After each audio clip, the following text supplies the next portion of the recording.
नमस्कार सर्वांना. सर्वप्रथम श्री स्वामी समर्थ. जय जय स्वामी समर्थ. स्वामी भक्तांनो, तुम्हा सर्वांचे आपल्या श्री स्वामी समर्थ या चॅनलमध्ये सहर्ष असे मनापासून स्वागत आहे.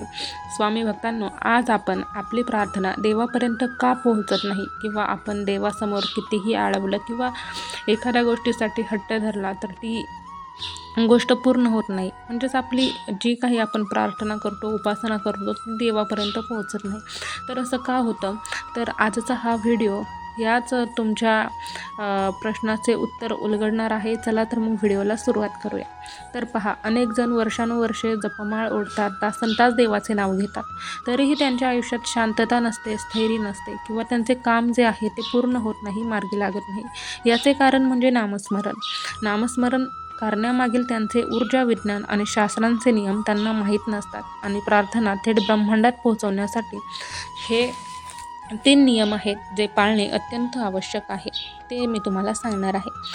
पहिला नियम हा की आपण अनेकदा मोठ्याने ओठ हलवून देवाचे नाव घेतो, याला वाचिक जप म्हणतात. पण शास्त्रात मानसिक जप म्हणजेच मनातल्या मनात केलेला जप हा 1000 पटीने अधिक शक्तिशाली मानला गेलेला आहे. जेव्हा तुम्ही ओठ न हलवता फक्त श्वासासोबत मनातल्या मनात नामस्मरण करता, जप करता, तेव्हा तुमची सर्व एनर्जी फोकस होते आणि ती स्पंदने थेट ईश्वरापर्यंत पोहोचतात. दुसरा नियम हा की नामस्मरण किंवा जप करताना कधीही थेट फरशीवर किंवा जमिनीवर बसू नका. जमिनीच्या गुरुत्वाकर्षण शक्तीमुळे तुमच्या शरीरात निर्माण झालेली आध्यात्मिक एनर्जी पुन्हा जमिनीत शोषली जाते. त्यामुळे लोकरीचे किंवा सुती आसन अंथरूनच मग त्यावर बसा आणि मग तुमचे नामस्मरण किंवा जप करा, जेणेकरून तुमची एनर्जी तुमच्या शरीरात साठवली जाईल.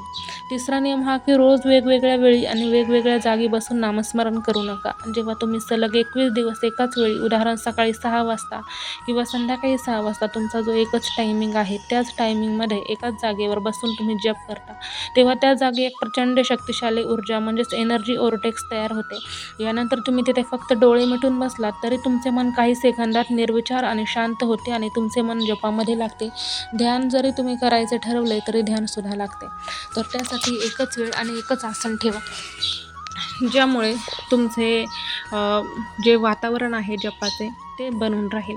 तर स्वामी भक्तांनो, आजच्या ह्या व्हिडिओमध्ये मी असे 3 नियम सांगितले ज्यामुळे तुमची प्रार्थना थेट देवापर्यंत पोहोचू शकते, तुमचा फोकस आणि एकाग्रता वाढू शकते आणि तुमचे जपामध्ये ध्यान लागू शकते, ध्यानधारणाही तुम्हाला व्यवस्थित होऊ शकते, बसू शकते.